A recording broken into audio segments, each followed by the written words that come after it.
You are listening to Autistic Stuff for Autistic People, a podcast in which a few autistic friends talk about their lived experiences and special interests. We are here to invite you into our world as autistic peers, sharing relatable conversations about life as autistic people. This podcast is for autistic people and anyone that lives with, works with, or loves an autistic person. I am Aradia. I am the creatively autistic coach and also the podcast producer for Fox and Raven Media. I am Cheryl, and I am a holistic empowerment coach, a 40-something Canadian who loves working with other late-discovered autistic women and non-binary folk, as well as autistic spiritual abuse survivors. Yes, I'm Patrice, and I'm an IFS-informed practitioner, and my practice focuses on helping autistic women and members of the Irish diaspora. And I'm Matthew, the actually autistic coach, and I'm an autistic peer support coach and educator, and also rabbinical student, which is another fun hat that I get to wear in this world. Welcome back to another episode of Autistic Stuff for Autistic People. Today, we are going to talk about rejection sensitivity dysphoria, what it is, what it isn't, and the differences between RSD and actual rejection. This episode's purpose falls into the lived experiences and autism information category, with a heavy emphasis on lived experiences this week. We all experience it to some degree or other, but the topic was initially suggested by Matt, so I'll turn it over to them to introduce in more detail. Before I actually define rejection sensitivity dysphoria, I just want to really highlight that, like, in the autistic community, there's a lot of these buzzwords that go around, right? We know burnout, masking, unmasking, special interests, right? We have all these kind of lingo, right? That's part of autistic culture and autistic life. RSD is a really big one. And I don't know. I don't love the... I'm going to say what it means, but I'm not sure that I really love the term. So RSD stands for Rejection Sensitivity Dysphoria. That essentially, it's an extreme emotional sensitivity and pain triggered by the perception of rejection, criticism, or failure.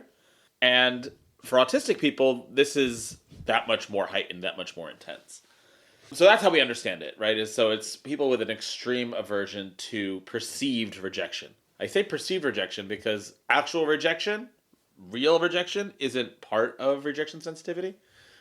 It's the perception of it. I'm not sure what the exact scientific connections to OCD are, though I know that they're often discussed together. Yeah, for me, RSD is something I definitely had not come up with a term for, but knew I felt growing up. I remember when I was still in my posting stuff on TikTok part of my autism unveiling egg cracking journey. I remember asking the 400 or so people who ever, saw my stuff, you ever feel like you're just crawling out of your skin because you need to apologize, and then you apologize and it makes you feel like you're crawling out of your skin even harder? Like, that was specifically a thing I proposed, like, in a video, just being like, what is that? What is that thing where when you apologize to someone for something that you did that's small, it feels like now you're an even worse person, and the more you apologize, the worse it gets, and it's this whole spiral. And also, is this at all related to how I can't drive? Because anytime my parents told me, hey, maybe start tapping the brakes, I melted down in literally no time flat. Like, I knew there was a thing, and I was seeking some kind of concise explanation. So when I came across RSD, I was like, aha, there's a word for that completely bonkers reaction I have to tiny, tiny, inconsequential things. There is a word for that. So for me, it was really helpful to find that term and be able to be like, no, this is not an appropriate reaction. There is a container to define this uncontrollable feeling in and start to process it. Yeah, it's connected with such a deep feeling of vulnerability for me. And also there's the vulnerability around feeling like rejection is kind of this amorphous field always there. And from the vulnerability, I developed a lot of fawning responses. So trying to kind of get ahead of people being disappointed. So I'm going to do this to please you, and I'm going to do this so perfectly, and I'm going to apologize even if I did nothing wrong, really, but I want to preempt you telling me I did something wrong. Yes, yes. The apologizing for breathing part of it is so real. And all of this takes a ton of energy, I would say. So the vulnerability and these protective parts of kind of monitoring and being hyper vigilant and getting ahead of it were real contributors to my burnout, I would say. I'm not going to lie, I was really struggling with this topic when it was suggested, and I found myself kind of going within my shell a little bit and exploring this topic. And at first, I didn't really see how my lived experience matched with the official definition. And then I started remembering certain things in my life that maybe they do line up. I'm open to people's input on this. But a little background first. Growing up with a very high control religious environment that was very emotionally and mentally abusive, rejection was embedded into my childhood, like from my first conscious memory, right? That feeling of being rejected by the divine, being told I was born a sinner, that I was evil. There's this constant threat of punishment, constant fear and guilt and shame in the human package. So I don't know. I think when I heard this term rejection sensitivity dysphoria, it was kind of like, well, isn't that what life is? This constant feeling of not being good enough, feeling afraid that everyone who's looking at you is about to reject you and judge you and abandon you. So for me, that also shows up as maybe not wanting or even being able to start new projects because there's that fear that people are going to see me and reject me. So the big theme is I'll do it first. I'll reject myself first, right? So whatever even could show up as, not honoring my own needs. It could be showing up as trying to be as small as possible, as invisible as possible, just to avoid the potential for rejection.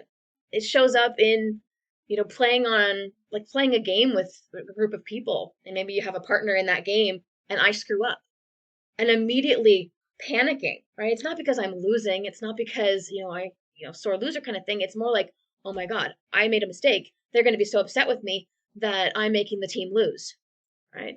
And it's not logical because everyone would look at me like, it's just a game. It's just a game, which made it all the worse because I was obviously catastrophizing something so seemingly small, but it feels so real. And I think that's the big thing to stress here. It's a real experience for us. Whether people around you are saying, oh, you're oversensitive, you're exaggerating, you're not handling this properly or appropriately, it's very real in that moment. And it can last a long time because afterwards, I will still replay it in my mind. Different interactions, different, the way people said even one word. And I go, oh my God, they said that thing. And they had that tone and they kind of looked at their eye like this. And oh my goodness, right? It's like the overthinking, like Patrice said, the mental energy involved in almost monitoring and policing every aspect of how we show up. Yeah, always being on edge. And it does all seem like a natural consequence of being different, both for ways that we were told explicitly and ways that we just sensed because we're neurodivergent in a world that's set up for neurotypicals. And Cheryl, what you're reminding me of is growing up, if I went to a movie with someone and the movie wasn't good, I would apologize for the movie not being good. It extended things totally outside of my control, but there was always a feeling of like, if anything's off, I might be pinpointed as the cause of it and rejected because of it. Yeah, really resonate with that, Patrice. Like, I think this is exactly my big issue with the term, right? Because it's pathologizing a very natural reaction to our lived experience, right? Like, are they compulsions? Yes. Are we in control of them always? No. Actually, probably never. But it's not coming out of nowhere. Like, it's not some sort of deficiency in our brain chemistry, whatever the fuck that means even, right? It's not dysphoria in that it's abnormal or a disordered way of feeling, right? It like this entire conversation, like in the way that we use this term, rejection sensitivity dysphoria, it's gaslighting the fact that we are constantly being rejected for who we are. It's overlooking the reality that most of us, we face frequent and pervasive rejection on a day-to-day basis. Not because we're fucked up, not because we have a flaw, not because we can't get along, but because of societal biases, misunderstandings, right? Like, and on top of like that, it gets exacerbated by actual rejection.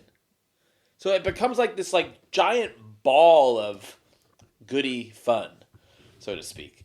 And then it like, actually does become like a compulsion, right? Like it's not dysphoria when you're really being fucking rejected all the time.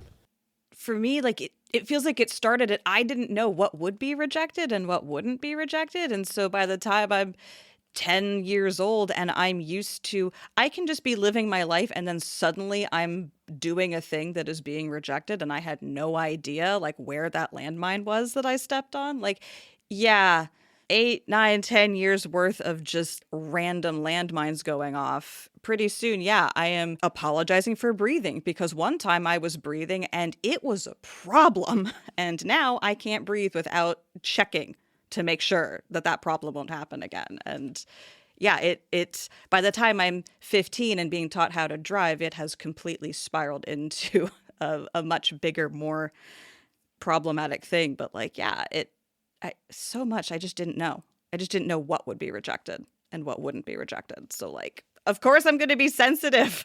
Yeah, so we've pathologized, or our society's pathologized, a response to conditions that are very harsh and don't allow for a lot of understanding, and feeling rejected because of that makes a lot of sense to me. Seems like a really natural response. Yeah, nothing pathological about it. Yeah, and does like to keep continuing to call it dysphoria, right? It implies that we are making it up. Even if even if they try to say it in a good way, oh, it's your brain, it's making it up. It's not real. It's not real. It's the ultimate gaslighting. And what's amazing to me, right? Like in the autistic community, like we've gotten really far in rejecting the medical paradigm of autism. We've gotten really far in people not referring to PDA as pathological demand avoidance, right? And looking at it and playing with it and making it, pervasive demand for autonomy, right? But like we still as a community overall like are really still holding on to this idea of rejection sensitivity dysphoria. But while not even realizing that the more like our language shapes our own gaze of ourselves. So if we continue thinking of it as dysphoria, every time we use that term, there's a piece of our brain which is like actually still buying into this, that it's something that's wrong with us. I need to work on how I'm feeling rejected all the time. And again, not to say that some of us can't work on it, right? And like, not to say that it's not a real thing. It is, right? I deal with RSD all the time. I am feeling rejection often. But again, looking at the core cause of where that's coming from is really, really important. Because if we don't think about where that core cause is coming from, we'll never be able to deal with it in situations where we're not actually being rejected. Yeah, there's a lot of power in taking it seriously when we do feel hurt by rejection that is actually happening, and to name it. Oh, I'm feeling the pain of feeling different in a society that's not built for me. Gives me some of my agency back to even acknowledge that that's happening. I really appreciate this reframe because honestly, I think the gaslighting was huge for a lot of years for me. Like, oh, you're just taking it too literally. Oh, that didn't really happen. Oh, it's not that big of a deal. But when you talk to autistic people, how many of us experience bullying, pervasive bullying growing up? And yes, of course, neurotypical children can get bullied as well. That's not what I'm saying. But when you look at how many negative responses autistic and ADHD children receive by the time they're 10 years old, by peers, by parents, by friends, it's like we are literally primed to be scanning our environment in order to protect ourselves and keep ourselves safe from not imagined rejection, but actual rejection, the abandonment, the bullying. Like I have specific, very clear memories of being like a 10-year-old kid in grade 5, and I had gotten selected to be on some radio show at Halloween, and one of my friends found out after, and she gave me the silent treatment for the rest of the day because I got picked for something that she didn't get picked for, right? I remember walking to school one day. The entire group of girls that I normally hung out with were there and all turned their back at the same time when I walked up, punishing me for something I had done the day before. And these sound simple little things, but even now, 33 years later, like it's painful to know like showing up as yourself is going to get you rejected. It's not enough. Like you feel like you are not enough or you are not right in some way. And even just childhood trauma, whether it's, PTSD, CPTSD, whatever, getting so good at reading a room, getting so good at knowing when I had to walk on eggshells because there was actual danger around. And I don't know, I think that this kind of all ties together of just honoring it as real, not as a pathology. I'm thinking too about, because I'm really wanting to cling to the dysphoria word, because I'm like, but I feel like I'm turning inside out. Like I don't feel right in my body. Like, is that not what dysphoria means? Is like this disjunct between your mind and your body. And then that got me thinking, I feel way, way more like that when I am twisting myself into knots over imagined or anticipated or perceived rejection than I am over literal actual rejection. Like at this point in my life, because of the work I've done on my relationships and trauma therapy and et cetera, the experience of actual direct rejection is actually very different from this ghost space that I carry around in my head all the time. Like when someone rejects me in real life now, I have a very different embodied experience than when I think that my husband's eyelid flicker meant that he's actually mad at me. Like wildly different flavors and textures in my body. Like wildly, there is no dysphoria. There's anger, there's sadness, there's like regular human emotions. But the dysphoria, or the feeling I identify as dysphoria, that is really when I am lost in imagining that someone's rejecting me without actually doing anything that's like directly rejecting me and like giving me a thing to respond to. It's when it's only in my head that like it gets into a space that I would consider to be worth identifying as pathological and like worth dissecting and unpacking. Like, I'm realizing things just listening to you guys. This is great. There's something that Cheryl said earlier about this idea of rejecting ourselves as a way of taking back autonomy, like that, like I can reject myself first if you don't reject me. And also Patrice, you mentioned like at the movie theater. I don't know exactly what I want to say about this, but I feel like there's something really strong there. Yeah, I don't know. Maybe I'll have to edit this out. I don't know, but it struck me how it's this protective mechanism. And like when we said that, but like that it's about taking control somehow because our own control of our lives is taken away in so many places, right? That have nothing to necessarily do with rejection. It's like the last stand I can make is that I still can reject myself and call myself a piece of shit before you do. Oh my God. I there's a song I need to share. This is a song I've been obsessed with recently, called Better on Mute by Sophie Powers. And the chorus goes, the whole song is very relatable, but the chorus that's so relevant here is, you don't gotta tell me I'm trash. Better on mute. Fuck you. I'll do it myself. I don't really need your help. I don't really need your help. I'll do it myself. You don't gotta tell me I'm cringe and an egocentric bitch. I'll do it myself. I don't really need your help to put me through hell. I'll do it myself. I am fucking obsessed with this song. I still haven't memorized all the lyrics because it comes pretty rapidly, but like this is the RSD song. This is the RSD. I have like 200 plus songs I have curated for various like self-diagnosis journey segments. This is the RSD song. I will be putting a link in the show notes. Don't worry. In an internal family systems practice, we talk about these protective parts that kind of try to help our wounded, exiled self. So this inner critic part, when people start to get to know this part that criticizes themselves, that rejects ourselves before another person can do it. Yeah, that's exactly why. It'll hurt less if I do it than if I wait for the other person to do it. So that's what I found with when I've worked with my own kind of critical protector who's done that. So, I mean, it's a brilliant strategy if you think about it.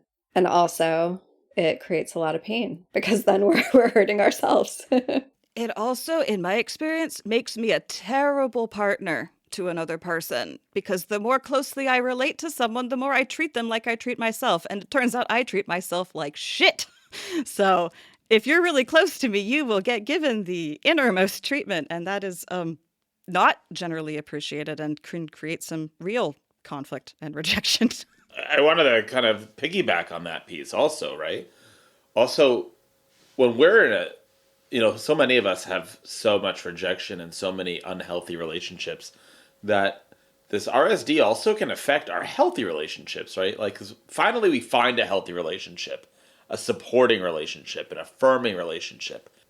And we're going to start rejecting it and bringing all this, start sensing rejection where it isn't, right? The real RSD, causing more attention, which again goes back to this thing of, Cheryl and Patrice, of if I fuck it up first, then I wasn't really being rejected. It's protective sense that we can't even let go, right? Like a guarded muscle in your neck that won't release, even in a safe place. And then it does affect the relationship, right? That our partners or friends who are there that are supportive, get tired and also can't deal with that rejection because it's also rejecting them somehow. And that creates them to feel rejected. And it becomes this whole fucking monkey knot of a monkey fist of a nut. I don't know the expression. Yeah, it's me trying to speak English. Sometimes it slips. Does that make sense? Yep. When our system is burdened, like when we have a part who's critical of us that's burdened with that role, it's harder to connect to others because we're not as connected to ourselves in an authentic way. Yeah, that makes a lot of sense. Makes a lot of sense. I think it sometimes even impacts how we hear the other person because my inner voice, right, that inner critic that has been built up over a lifetime of truly like from as a child, like, and this is hard for people to understand who like didn't grow up in like a fundamentalist religion, but when you are taught from like age 2 that you are going to be punished severely for every infraction, there was something that I figured out really early on that if I could just punish myself, it's another word for rejecting, but if I could just punish myself, then however you define, however I would define God at the time, wouldn't have to, right? I could kind of like skate under the radar of that divine retribution, punishment, hellfire.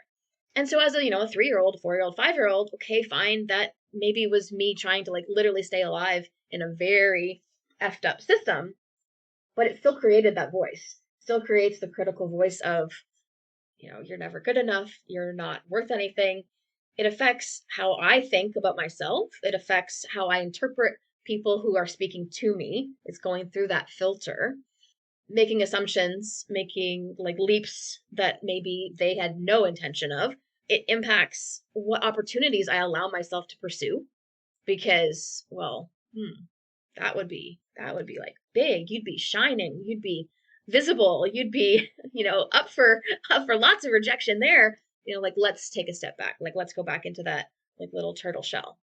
So there's so many facets of this piece that I don't think I even realized until we started talking about how much it impacts how we like self-esteem, self-worth, physical health, right? Constantly feeling like you have to be in protective mode, your relationships, opportunities you allow yourself to pursue, and just how you view the world as a safe place or not. You're making me think about how intergenerational this is, at least for me. Undiagnosed parents figuring out their way through the world and their rejection and how best to avoid rejection and manage rejection and anticipate rejection and look at like my parents were very good about trying to not reject me directly, but man, did they reject themselves so much. And they were modeling how to human for me. So like, you know, their internal self abuse, rejection, whatever that was, like they taught me that like that is the way to be safe as you go out into the world in the first place. That's just how the world is. And so there's a whole bunch of like intergenerational patterns and traumas that are all wound up into this too. Like, I didn't come up with this out of nowhere. I am directly patterning myself off of what my parents needed to do to get to the point where they could even have me, right? So this is, as with so many things with autism, is it your brain or is it the trauma the world inflicted on you? Untangling those things is a braided stream, as we might say in geology. Do we want to maybe talk about strategies for catching ourselves in these moments and making them a little easier on the system? Or I don't want to like fast forward us to that if there's more about the actual experience itself first. Yeah, I think it would be worth. Now we've identified the problem and a couple of the flavors and corners that that can go into. How can we start to come out of this? Because what we are learning here, right, is that this is not predetermined. It's not destiny. We are malleable. We can change this in theory. We can become aware of it. We can support our nervous systems through it. We can find actual rebuttals to these inner scripts in theory. How do we do that? What comes to mind for me is as I've done a lot of healing and catch these moments, or I'm more aware they're happening in the moment now. There's more space between feeling the rejection and going into a fawning response or pleasing or perfectionism or something like that. Yeah, I read this book by Kristen Neff several years ago. I think it's called Self-Compassion, but she says, she has this 4 lines.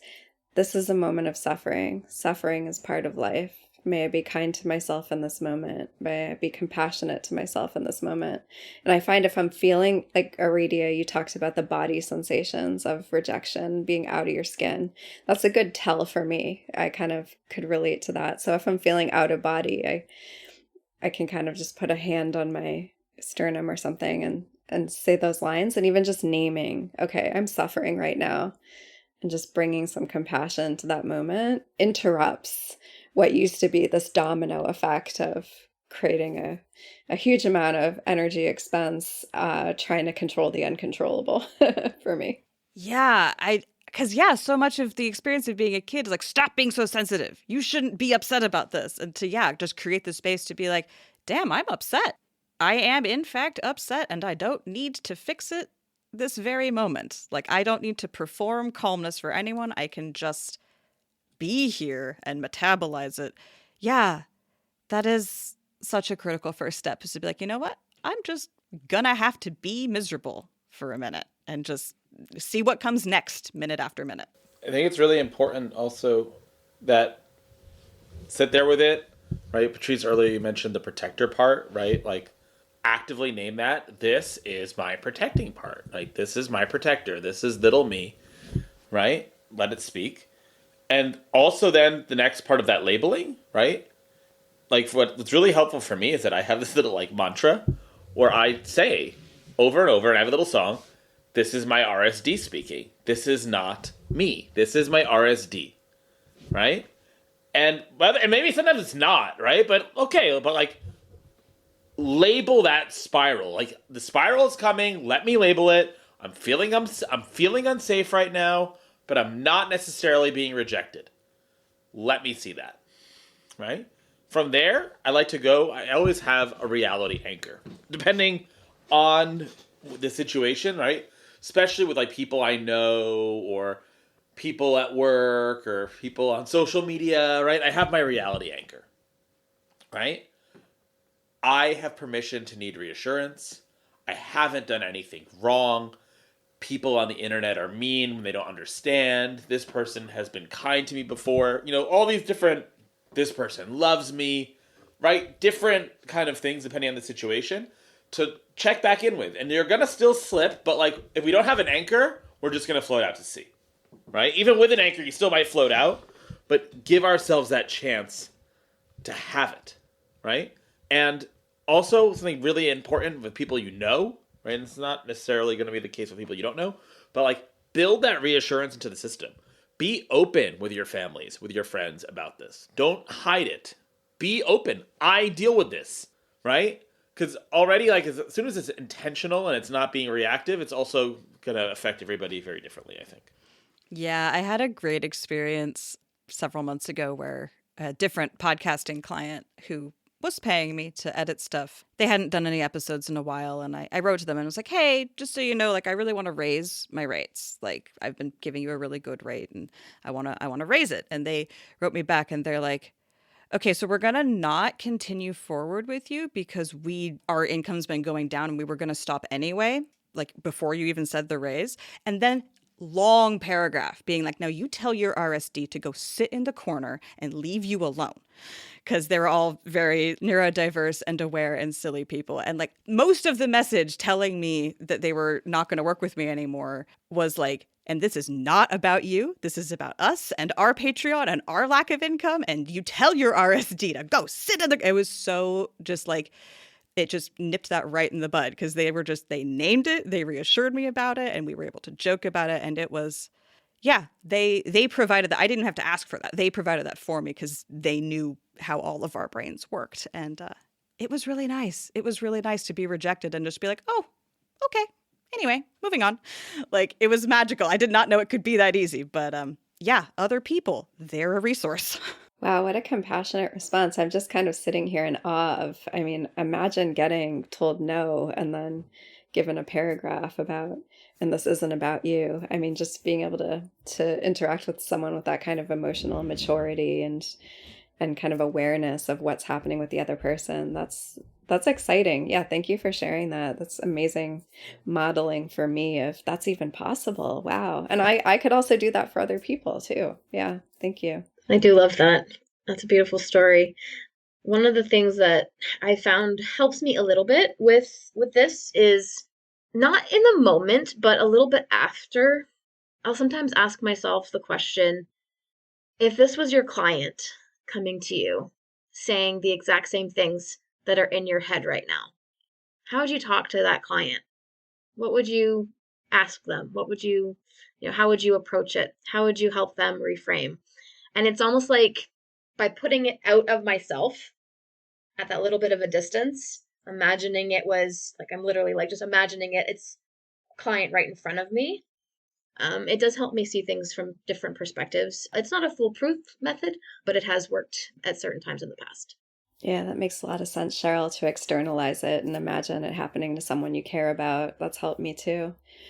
I would also add that, we live in such like a human-centric and human supremacist society, but there's so much more here. And I found it's really helpful to me to spend a lot of time in places and with other beings where the love is unconditional. So if I'm spending a lot of time in the forest, if I'm spending time with the animals, if I'm spending time with those who just have a lot of love and compassion to give, if I'm spending time in spiritual practices, I find I'm actually more, protected from these kind of moments of rejection that can come from, yeah, typically in a human interaction, widening my lens of all the connection that's here and all the unconditional love that is available to us has been really helpful to me.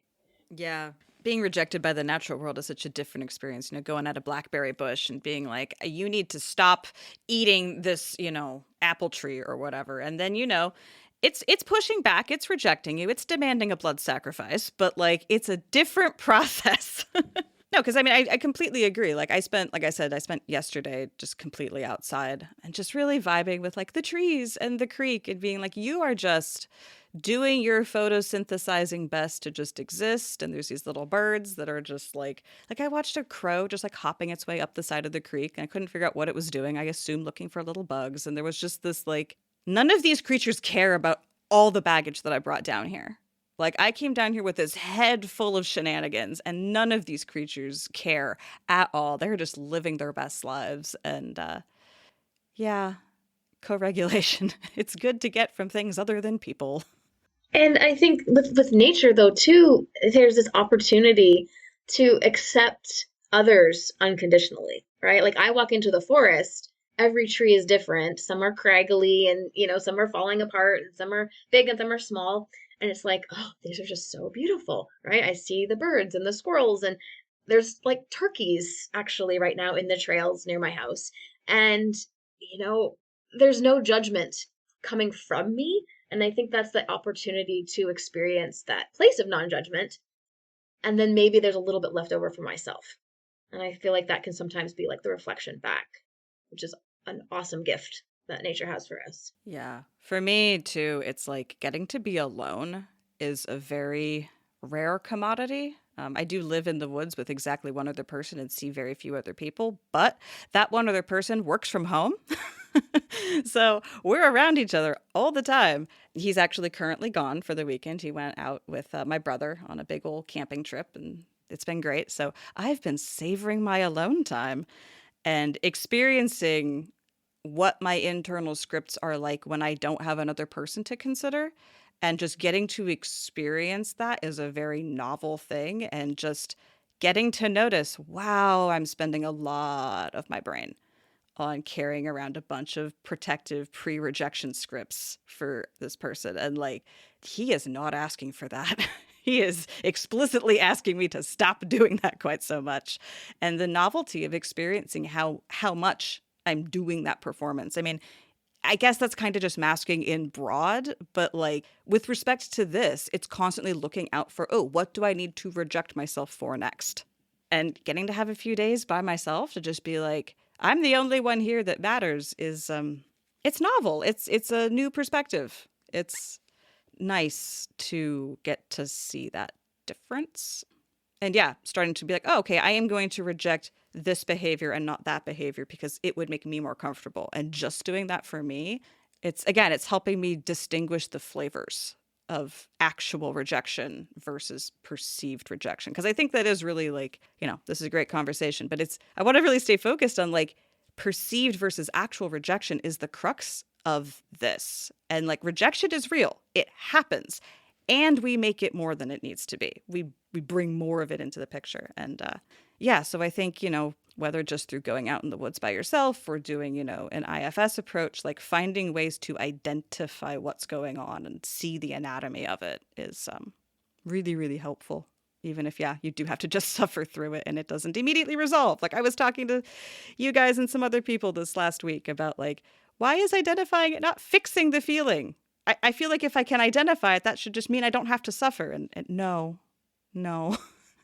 that doesn't work. But it is worth being able to name the flavor of suffering while you go through it. Seems like a good stopping point, does anyone have anything else? Hope the listeners are going to benefit from some of this and unpack some of this. And they can always reach out to us. Yeah. So there we have it, a friendly and rambling and autistic discussion around rejection sensitive dysphoria, what it is, what it isn't, does it have a taste, all kinds of good stuff. As a reminder, we are all peer support coaches within the Autistic Peer Support Coaching Collective, offering a variety of free and paid intentionally autistic spaces. You can learn more and follow us at our website, autisticcoaches.com. You can support the podcast by sharing it with your friends, peers, and anyone who lives with or works with or loves an autistic person. Someday we will have a tip jar when I get over my executive function issues and make that happen. Thank you for listening to us talking about autistic stuff for autistic people. Until next time, take a deep breath and remember that you're rejecting yourself far more than everyone else, almost definitely.